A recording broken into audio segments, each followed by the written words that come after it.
Hi, and welcome to episode 26 of the Hope and Mum and Dad podcast. I'm Becky, and this is Fuzz, and we're here to talk to you about IVF, infertility, and everything in between. Yeah, I am. It's a bit of a weird one today because I'm just ridiculously tired. And Yeah. I probably was sleeping. I've not been good. Yeah, it's been a busy old week, but it's also been an exciting one because on Tuesday we got some really good big news. Do you want to share with everyone what the news was? No, I'll let you do it. So I wish we recorded it Tuesday because I was like buzzing all day, as you might have noticed on my Instagram feed if you follow me over there or us over there at all. But we're still over the moon. So we had a phone call from the clinic to say that they were ready to take us on as patients, and we will be having our first consultation via video call next week, which is really exciting. Yeah. So I was excited. Well, I was like, oh god, I really am struggling. Might be a short one today. I was no, just doing normal length one, but I was pleased. But at the same time, I'm like, I just find it hard to believe that they're still open and they're still working. Mm-hmm. Because they shut down in the first wave of COVID stuff. Obviously, if you're listening in the future, this is in 2021 now, but 2020 and 2021. Mm-hmm. And I just can't believe that they're still open because all the numbers and the hospitals are getting overwhelmed and things are not good. But time will tell. No, but the numbers of patients in hospitals and people dying and people are worse than the peak back in March when everyone went nuts. Yeah, but obviously all the HFEA have said that all the patients and all the clinics have to have COVID protocol in place, so they have to make it COVID safe. So the reason that so many clinics took so long to reopen was because they were getting those risk assessments and procedures and policies in place to keep everyone safe. I think they've got two sites, haven't they? And they're kind of I think they've mixed things around a bit to make it. They have, yeah. Work better Yeah. and stuff. So it's really exciting. I just explain a little bit about where we were. You were in bed. It was about 7:30 that I got the call. I was out with the dog in the rain doing the morning walk before I started work, and I just got this call and I was like, oh, it must be spam, but I answered it anyway. And fortunately I did, because it was the lady from the clinic, and she talked me through loads of kind of questions and explained lots of things. But I was terrified of moving while I was on the dog walk, because we live, not many of you know, but we are really lucky and we live by the sea in Barry, and there's loads of black spots on our walk where we don't get any signal, isn't there? So I was it was pissing down with rain. Coco was like, oh come on, I need a poo. Obviously she can't talk, but if she did, that's what she'd say. And I was just stood still on the spot on the corner of the road, oh my god. And the first thing I did, I knew Fuzz would be asleep, so the first thing I did was process it a little bit, feel like I was about to burst into tears because I was so relieved, and then I phoned my mum, who subsequently did burst into tears because she was so pleased and happy. And then because she cried, I cried, and I'm not crying, you're crying. Yeah. And then basically finished the dog walk, and then immediately text my sister and my brother and a few of my really close friends who have been following our journey. But yeah, so exciting. So it's early next week. I'm not grumpy, but I am excited, but I am reining it in for myself. I'm just trying to be real, what's the phrase? Don't count your chickens in a basket or something. Yeah. Yeah? Yeah, something like that. Don't put all your chickens in one basket or something. No. Don't put all your eggs in one basket. That's the saying. Yeah, but there's another one about roosting and... Don't count your chickens. Counting chickens? Something like that, yeah. Anyway, here's a smooth segue to remove us from that clunky metaphor into a new segment that... Puppy cam. Puppy cam. Look at She this looks puppy. she looks really grumpy that we've disturbed her from her sleep. Or she's just falling asleep. So anyone listening on Spotify or anywhere else you get your podcasts, we have got this new feature over on YouTube and Facebook where we release the podcast video version of a Coco Cam. So that's where we just slunk to. But she has just come back from the beach and had a shower, so she is absolutely KO'd in her little basket.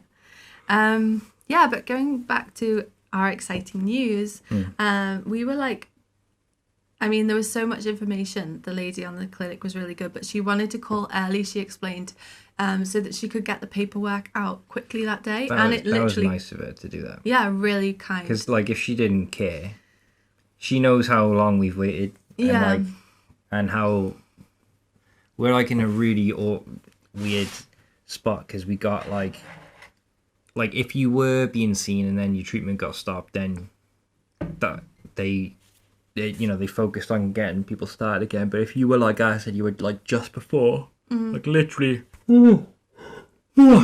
just before, then you can you didn't really get seen basically. Yeah. And then like during this whole time as well, like a lot of people have been prioritized.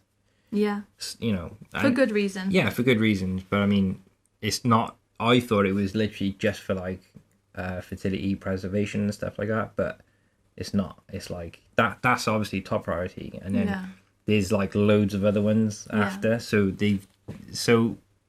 I didn't realize how long we could be waiting. Yeah, but we're really lucky. We have actually reached.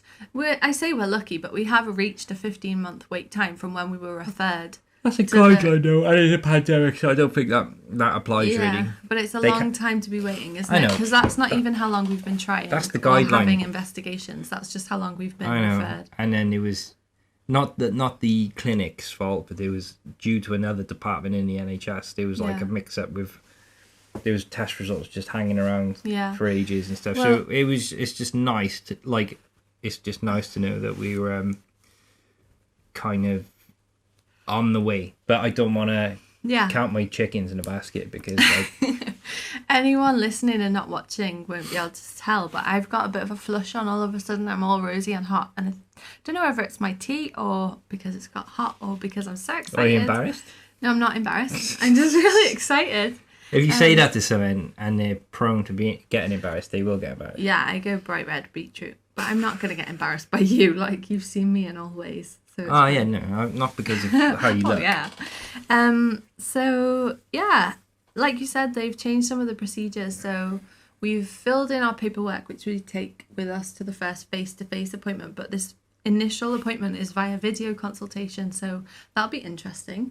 And then we have been told that we go for scan and blood test for each of us, and signing of papers needs to be done. We've already done blood tests and that though. I know, but we have to have new ones because we might have contracted HIV or anything like in that time. So I think that's what it's for. And then following those kind of diagnostic tests, I guess, we have another video consultation, and then they decide a way forward for us to go on with treatment. But like you said, they have more than one clinic, and our closest is the Heath in Cardiff at the University Hospital Wales. And that is where our preliminary investigations will happen. But our procedures and our like egg collection scans, transfer, I think that's all going to happen at Neathport Talbot. So Neathport Talbot, which is a change. Sorry, I can't. If you're listening, I'm taking things off Becky because she's fiddling with them.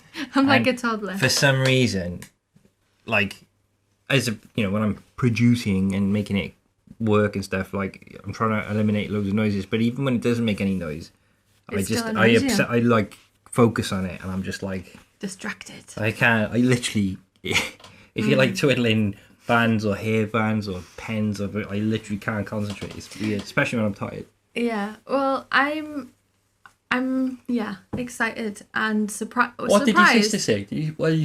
She said excited, obviously.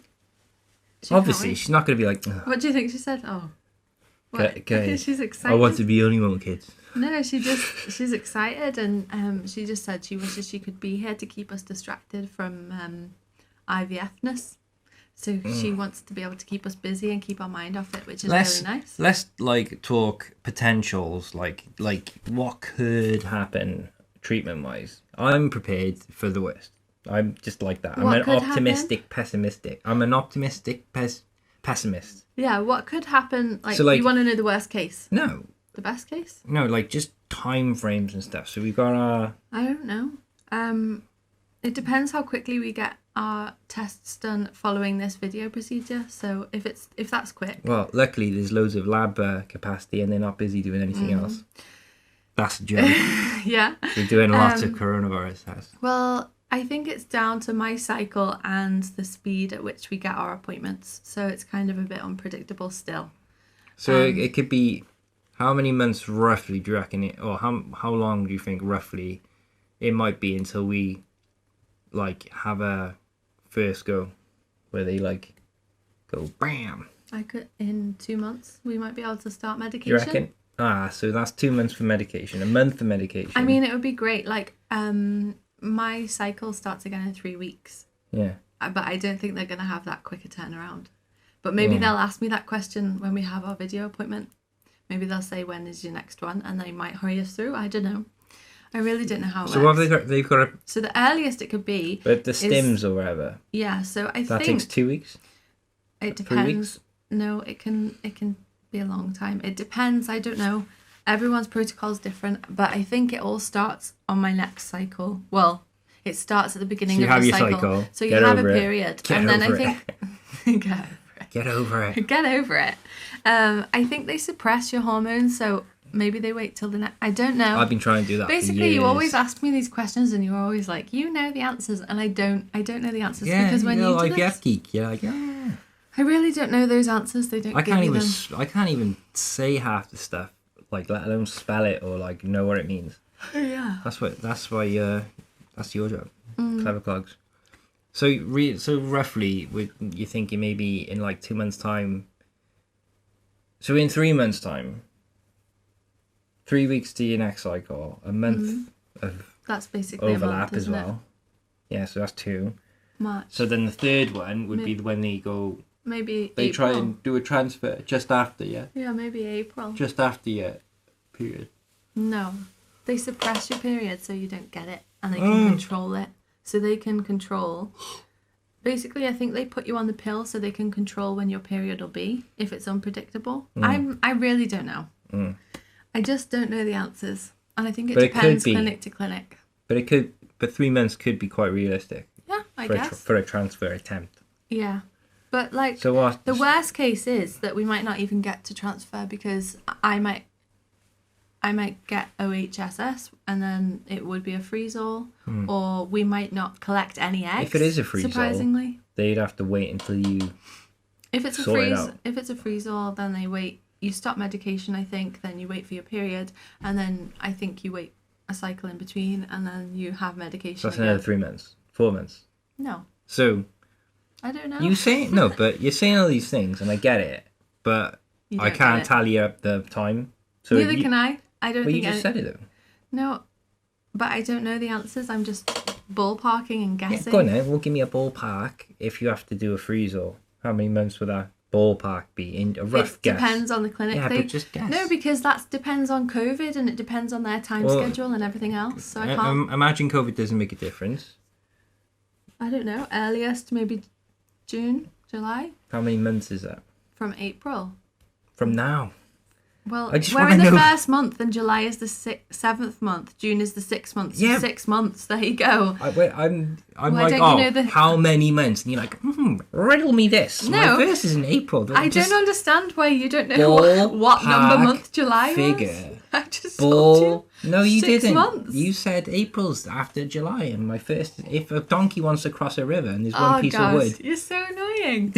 I just said ballpark figure, like. If things go to plan and we do one way, roughly how much is that? And then if we go the other way, how much is it? And you're just like... Well, I don't know. There's a bar of gold in a village, and a man on a donkey rides in on Friday, but it's actually Saturday. How? And you're like... You're so annoying. You're so annoying. Let's try again. Ballpark figure, month-wise. If we get our appointment and it goes either one or two ways. It goes, cool, let's do it, blah, blah, blah, and like do a transfer straight away. Or 3 months. 3 months for that. Yeah, I reckon. Right, here we go. And then... if it doesn't work, we need a freeze all. And then it's frozen transfer, I reckon 6. But I don't know. There we go. That's good enough for me. 3 to 6. So, yeah, I'm hoping it's a bit of a... I don't know, like it's a bit of a thing, you know, like not to get excited.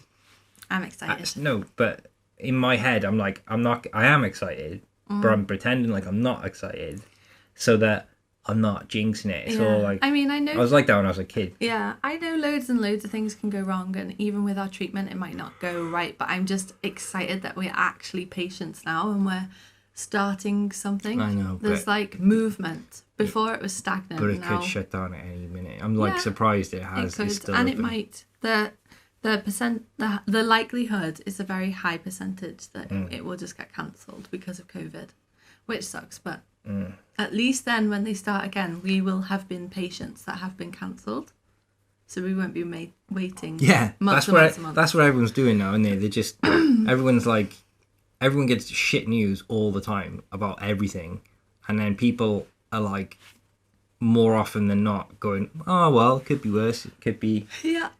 It's like, that's how bad things are at the moment. They're like, even when you get bad news, it's good news. People are becoming more resilient, maybe. Yeah, I think people need to be a bit more resilient. The amount of selfish people I've seen is so annoying. Like, people are like, but I want to do this, and I want to go out, and you're like, it's a pandemic, people are dying, shut up. The funny thing as well, we've been talking about Brexit stuff and how that would affect, and there were like whispers in the veil that whispers.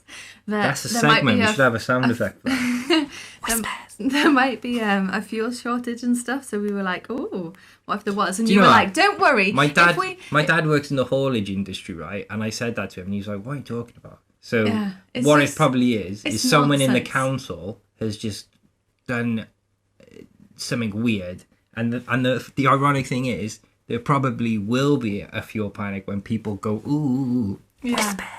Yeah, it is absolutely nonsense. But when we were talking about it, I was like, but if we don't need to go anywhere, but if we do become patients, then we'll need to get to the Heath. And you were like, don't worry, we can just cycle there. And I was like, don't fancy cycling to the Heath and then presenting my nether regions to someone and being like, hello. We could make it happen if we needed to. Where's Wanda? We could walk. Yeah, we could walk. But we cannot walk to Neathport Talbot. And I'm not going to ride to Neathport Talbot unless they've got a shower at the other end. Jump in the sea. Jump in the sea. Actually, I don't know if you'd be cleaner getting in the sea. It's a bit murky down by Port Talbot. Yeah. It's all right. Bit grey. Yeah. Yeah, so that's our exciting news. I hope you're as excited as we are. Sorry if I blew your sound out then. Sorry to your poor ears. So that's happening next week. And in next week's episode, we'll be able to tell you what happened and what we're expecting. And I can't wait for next week's episode segment of Whisper.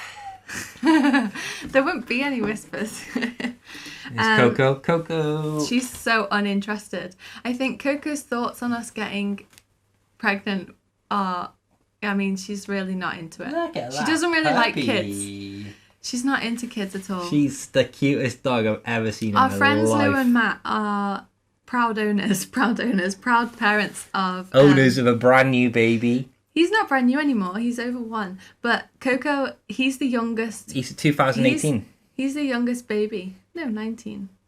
2019. Yeah. He's the youngest baby that Coco's ever met. And she was really good with him, but she's terrified of toddlers. And she particularly doesn't really like boys. Terrified of toddlers. She's kids that are like she's just manic and running around. That she just looks at them and she goes, I don't know what's going on yet. So we just keep them. Before Small Boy, we didn't know like any young kids and we didn't really socialise her properly. So that will be a whole adventure in itself. No, don't say that. We did socialise her. We took her everywhere. She saw everywhere. Some dogs just are like kids are excited about. Yeah, some dog. A lot of dogs don't like kids. It's not like we'd ever leave a dog and a kid alone together anyway. Yeah. Like, well, some people do. We never would. I wouldn't. I wouldn't, just because I worry about everything. Well, so, she's an animal. yeah, you can't control, like, what if, I don't know, like just stupid accidents or something, Yeah, like kids exactly. grab stuff and they're not thinking. Yeah. But, Agreed. So maybe we could get Sheila on. Maybe. Because we got the setup to do remote get pod. Well, we don't even need to do it by the phone, but we could do. Yeah. For anyone who doesn't know, Sheila's my mum. Yeah. Yeah. And cool. So I'm literally falling asleep. Yeah, I'm so done. I just need to get rested and get a good sleep, I think. So thanks for listening. We can't wait to get back in touch. Do our next episode for you next week. Whispers. with news of how our video consultation went, and perhaps a guest if we have time to get someone on.